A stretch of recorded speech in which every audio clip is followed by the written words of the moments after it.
ധർമ്മം പഠിച്ചാൽ ജിജ്ഞാസയുണ്ടാവും, ധർമ്മം ഉൾക്കൊണ്ടാൽ ജിജ്ഞാസയുണ്ടാവും. ജിജ്ഞാസയുണ്ടായാൽ അത് ശമിക്കാനുള്ള വഴികൾ തേടും. അത് ശമിക്കാനുള്ള വഴികൾ പാരമ്പര്യ സംവേദനാപൂർവകമായി തേടുമ്പോൾ തനിക്കും അന്യർക്കും ശാന്തി ഉണ്ടാവും.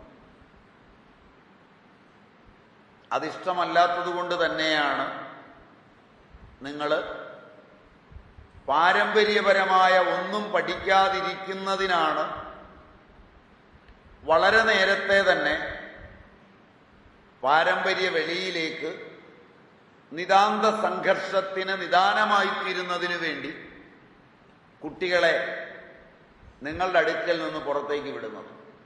എന്ന് നിങ്ങൾ ഈ പണി തുടങ്ങിയോ അന്നു മുതൽ സംഘർഷം സ്വഭാവവുമായി തീർന്നിട്ടുണ്ട്.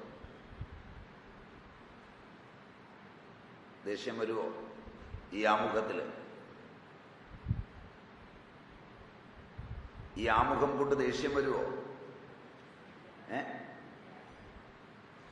ഇന്ത്യയിലെ ആധ്യാത്മിക സ്ഥാപനങ്ങൾ വരെ എവിടെയെങ്കിലും 4 പേര് ചേർന്ന് വേരുറച്ചാൽ ആദ്യം ചെയ്യുന്നത് അതിനു ചുറ്റുമുള്ള വീട്ടിലെ കുട്ടികളെ അവന്റെ അച്ഛനമ്മമാരുടെ പാരമ്പര്യ സാൽമ്യമുള്ള ആഹാരത്തിൽ നിന്നും, പാരമ്പര്യ സാൽമ്യം വന്ന വിദ്യാഭ്യാസത്തിൽ നിന്നും, പാരമ്പര്യമുള്ള സംവേദനങ്ങളിൽ നിന്നും പറിച്ചെടുത്ത് പാരമ്പര്യത്തെ നിഷേധിച്ചു വളർത്തുവാൻ വേണ്ടി തന്നെയാണ്.